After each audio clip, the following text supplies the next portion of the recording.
Hola a todos. Vamos a ver en este vídeo una magnitud que está directamente relacionada con esta parte de dinámica, que es el momento lineal. Bien, el momento lineal, o también conocido como cantidad de movimiento, así lo denominó Newton en el momento que la utiliza por primera vez, es una magnitud vectorial que viene dada por el producto de la masa de un cuerpo y la velocidad que posee.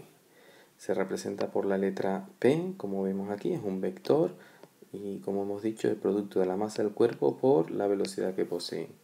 La unidad, pues será unidad de masa, kilogramos, por unidad de velocidad, metros partido por segundo o metros por segundo a la menos 1. Es un vector cuya dirección y sentido coincide con la dirección y sentido del vector velocidad, tal como podemos deducir de la relación que lo define. ¿Y qué representa el momento lineal? Pues lo podríamos definir como una magnitud que mide la oposición que presta un cuerpo a cambiar su estado de movimiento traslacional, ya que relaciona la masa y la velocidad del cuerpo.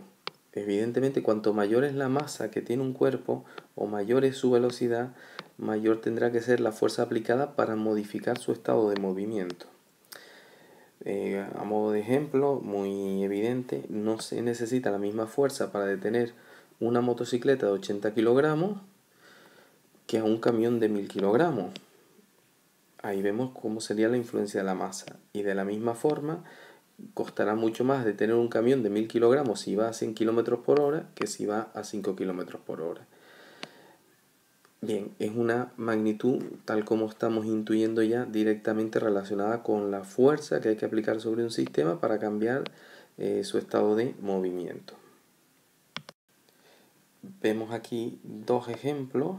En el primero calculamos el módulo del momento lineal de una pelota de tenis de masa 55 gramos lanzada con una velocidad de 216 km/h que tenemos que expresar en unidad del sistema internacional 60 metros partido por segundo.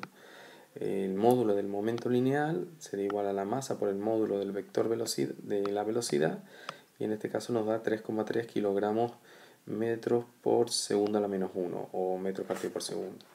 En un segundo ejemplo, un móvil de 10 kilogramos cuya velocidad es 5i menos 3j, en este caso expresada como vector porque tiene dos componentes de esa velocidad.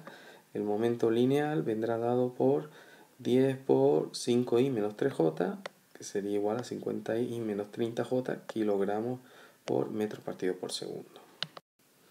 Estudiamos a partir de aquí una serie de magnitudes relacionadas con el momento lineal. Lo primero, la variación del momento lineal. Bueno, es muy sencillo porque variación de cualquier magnitud siempre va a ser la magnitud en un instante final menos la magnitud en un instante inicial. Por tanto, si consideramos que la masa del sistema no cambia, que es lo más habitual en los sistemas que nosotros estudiamos, sería masa por velocidad final menos masa por velocidad inicial. Por ejemplo, consideremos una pelota que tenemos una pelota de 850 gramos que avanza hacia nosotros con velocidad de 2 metros partido por segundo y la golpeamos en sentido contrario, saliendo con velocidad de 15 metros partido por segundo. Y queremos hallar la variación del momento lineal que experimenta la pelota. Consideramos que el movimiento es en todo caso horizontal. Entonces la velocidad inicial sería menos 2i, porque suponemos que viene hacia la izquierda, consideramos ese sentido del movimiento negativo. La velocidad final 15i. Variación del momento lineal, masa expresada en kilogramos por velocidad final menos velocidad inicial. Nos quedaría 0,850 por 17i, 14,45i kilogramos metros partido por segundo.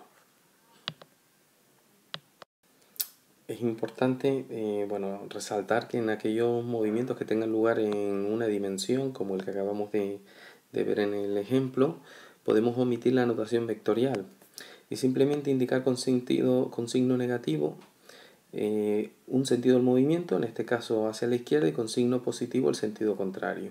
Es decir, podríamos decir que la velocidad inicial es simplemente menos 2 y la final 15, trabajar con magnitudes escalares y llegamos al final a que la variación del momento lineal es 14,45 kilogramos metro partido por segundo.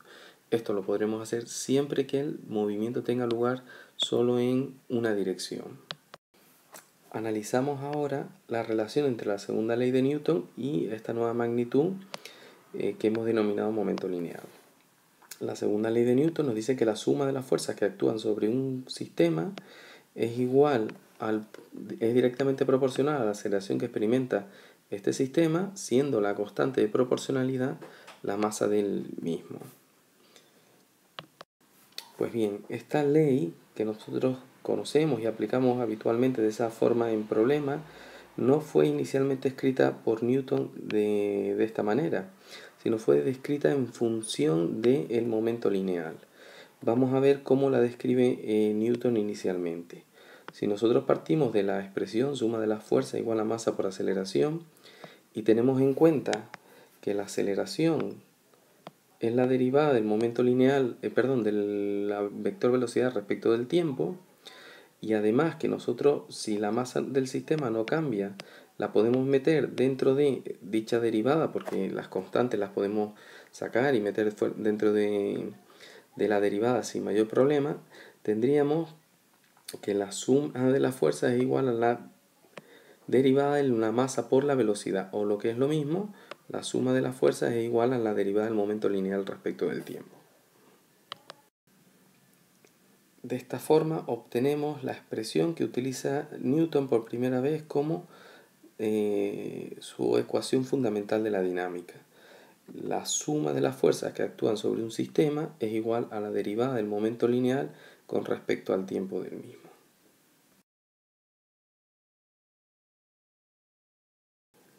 Vemos cómo la expresión nos dice que la suma de las fuerzas es igual a la derivada del momento lineal con respecto al tiempo, pero en nuestro curso, en primero de bachillerato, la derivada la podemos transformar en una variación siempre que el momento lineal varíe de forma lineal en el tiempo. Es decir, que en intervalos de tiempo iguales el momento lineal cambie siempre la misma cantidad. Y así podríamos poner que la suma de las fuerzas es igual a la variación del momento lineal respecto del tiempo. Vamos a definir ahora otras magnitudes que se relacionan con el momento lineal. La primera es el impulso mecánico. El impulso mecánico es una magnitud física definida por el producto de una fuerza por el intervalo que actúa dicha fuerza sobre un sistema. Aquí lo tenemos, es un vector que es igual a fuerza por intervalo de tiempo o por variación de tiempo. Pues unidades va a ser unidad de fuerza por unidad de tiempo, es decir, podríamos ponerla como Newton por segundo, pero también la podemos poner, se puede expresar, y lo veremos ahora más fácilmente la equivalencia, como kilogramos por metro partido por segundo. Por ejemplo, si estamos hallando, aquí tenemos un ejemplo que nos dice que una fuerza de 3 newtons actúa en línea recta sobre un cuerpo durante 2 segundos, hallamos el impulso mecánico. Pues bueno, no es necesario utilizar notación vectorial, consideramos que es en una dimensión nada más. El impulso sería igual a la fuerza, que es 3, por 2, pues igual a 6 kilogramos metros partido por segundo. Vemos cuál es la relación ahora entre el impulso mecánico y el momento lineal. Si nosotros simplemente sustituimos en la fórmula de impulso la fuerza por su relación con el momento lineal, vamos a obtener que el impulso mecánico es igual a la variación de dicho momento lineal. Procedemos como hemos dicho, tenemos aquí que el impulso es fuerza por intervalo de tiempo y a su vez la fuerza es variación del momento lineal por intervalo de tiempo. Sustituyendo, pues podríamos cancelar el intervalo de tiempo en ambos lados y llegamos pues a que el impulso es igual a la variación del momento lineal. Por último, vamos a ver cómo llegamos a un teorema importantísimo en física, que es el teorema de conservación del momento lineal. Para ello vamos a dar un par de pasos previos. Primero definimos el momento lineal de un sistema de partículas.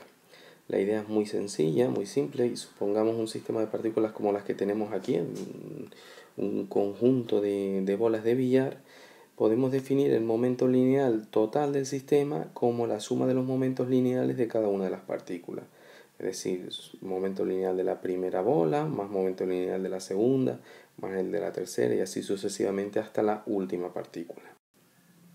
Además, cuando hablamos de sistemas de partículas, debemos diferenciar entre fuerzas internas y externas que actúan en él.